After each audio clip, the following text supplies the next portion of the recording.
A tragédia de Brumadinho, a 60 quilômetros de Belo Horizonte, começou no início da tarde do dia 25 de janeiro de 2019.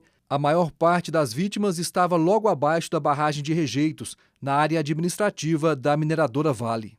Todo mundo estava almoçando, acabou com tudo. Nossa, Deus, que isso? Meu esposo, eu quero ele na minha casa, assim como ele saiu de lá. Onde são os nossos parentes? Onde está a nossa família? Cadê meu pai? Cadê meu pai? 272 pessoas morreram, incluindo os bebês de 2 grávidas. Até hoje, 3 vítimas ainda não foram encontradas. Além das vidas perdidas, houve outras consequências.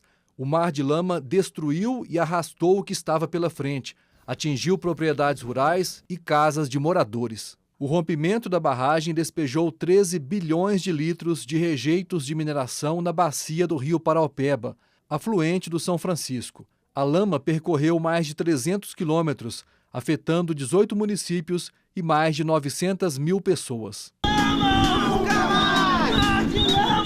Os manifestantes agora chegando então aqui à entrada da Assembleia Legislativa, agora jogando então lama nas escadarias da Assembleia.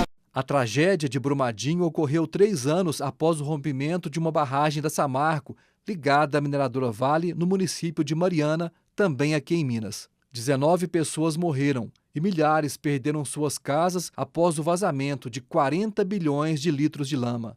O material atingiu o Rio Doce, que deságua no Oceano Atlântico, um trajeto de 600 quilômetros de destruição e degradação ambiental.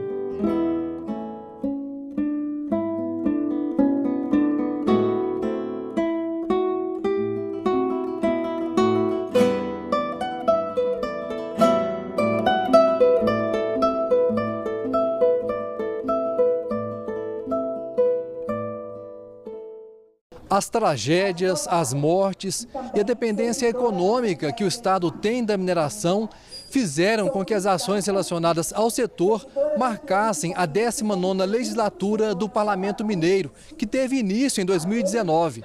Uma comissão parlamentar de inquérito investigou as causas do rompimento e confirmou a omissão da mineradora, que não tomou as devidas providências para impedir a catástrofe.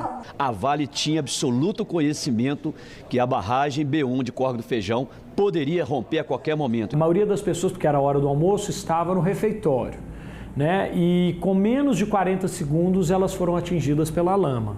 Pela Vale eram até 60 segundos para elas terem notícia do rompimento, saírem da onde estivessem e chegassem à rota de fuga a um ponto de segurança. O que era, obviamente, impossível de se colocar em prática. Muitas foram as novidades que ajudaram tanto a Polícia Civil quanto a Federal a buscar outros caminhos para suas investigações. Eu diria que a CPI fortaleceu a tese de que a tragédia poderia ter sido evitada e foi crime. Forçou as ações na justiça e também forçou o ressarcimento material para o Estado. A direção da Vale disse desconhecer os riscos de rompimento da barragem, mas o relatório final da CPI indicou ter havido uma opção deliberada pelo risco e pediu o indiciamento de 11 dirigentes e funcionários da mineradora, além de 2 auditores da empresa Tuvisud, responsável por atestar a segurança da barragem. Um grupo de trabalho foi criado pela Assembleia para acompanhar a reparação de danos. É muito importante também esse acompanhamento do cumprimento do acordo, porque esse acordo ele é dividido em 5 anos. Também em 2019, o Parlamento Mineiro aprovou a Lei 23.291, que instituiu a Política Estadual de Segurança de Barragens.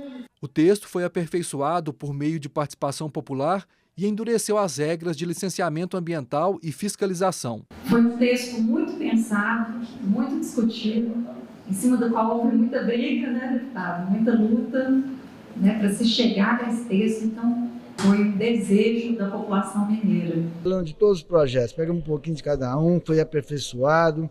Nós estamos entregando para Minas Gerais, para o Brasil, o mais moderno, duro e eficiente projeto, não só de segurança, mas também de licenciamento de barragens. A legislação proíbe a construção de barragens pelo método de alteamento ao montante, em que a capacidade de armazenamento é aumentada com a construção de degraus feitos com o próprio material de rejeito. É o caso das barragens que romperam em Mariana e Brumadinho. Também não é mais permitido construir barragens quando há comunidades nas áreas de autossalvamento, locais em que não haveria tempo suficiente para fuga em caso de rompimento. Por exemplo, uma coisa que a gente queria muito, que a gente conquista, mas mais ou menos se tiver uma comunidade em zona de autossalvamento, a gente não queria que o empreendimento se instalasse.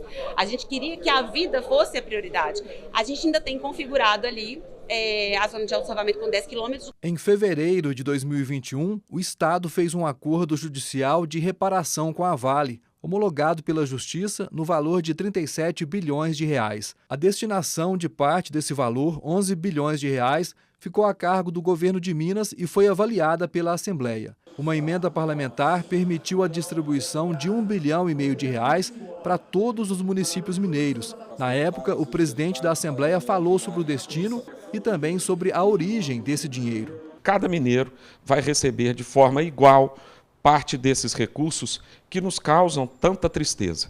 É importante lembrar que eles vão gerar investimentos, vão gerar possibilidade de emprego às pessoas, mas eles são oriundos de uma tragédia, de um crime acontecido em Brumadinho, em que 272 pessoas perderam a sua vida. Que Minas Gerais não se esqueça jamais de que a ganância, a busca pelo lucro, pelo dinheiro, nunca pode estar acima da vida das pessoas.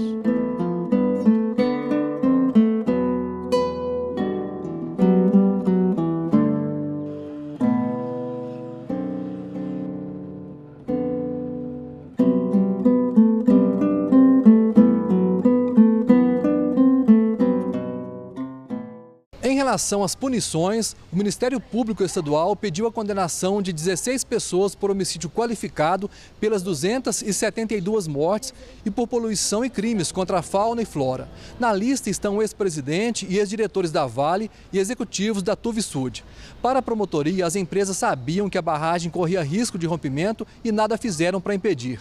Em novembro de 2021, o processo foi federalizado a pedido da defesa, pois o rompimento teria afetado sítios arqueológicos de responsabilidade da União. Mas parentes de vítimas querem que a decisão fique com a Justiça Mineira para evitar que o processo seja protelado ou até reiniciado. A decisão final sobre a jurisdição está nas mãos do STF. Não ficou impune do ponto de vista de um processo estar correndo na Justiça e do ponto de vista de um ressarcimento de danos materiais. Agora, nesse sentido, o que a gente espera é que a justiça seja célere e que haja também o julgamento daquelas pessoas envolvidas. Em 2022, audiências públicas da Assembleia debateram assuntos como a situação de escolas em cidades atingidas e o medo de um novo mar de lama. Mas qual é a situação atual das barragens? A legislação aprovada em 2019 deu um prazo de 3 anos para que barragens a montante fossem descomissionadas e integradas ao meio ambiente, com o esvaziamento da parte líquida.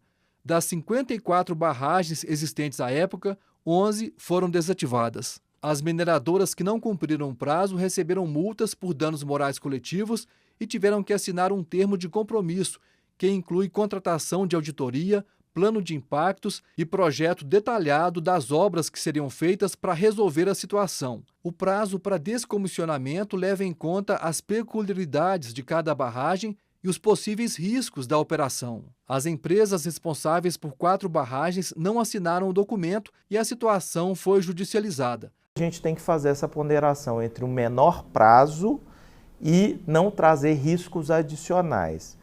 Com isso, a gente tem que sempre avaliar o quanto pode ser feito de intervenção naquela barragem e a ideia do termo de compromisso é acompanhar isso e discutir um prazo. Ainda há 43 barragens a montante em Minas, 3 delas no nível mais alto de emergência, que indica ruptura iminente ou em andamento. Todas as barragens hoje no estado que não têm declaração de condição de estabilidade, que é o caso das 3 barragens, elas estão com atividade suspensa, a evacuação da sua zona de autossalvamento. Então, nós estamos tentando intensamente fazer com que a lei seja cumprida e que realmente a gente tenha a diminuição do risco de acidentes no estado de Minas Gerais. Não existe segurança absoluta sobre a situação das barragens no estado de Minas Gerais. Esse é um assunto prioritário que os governos e também a Assembleia devem agir.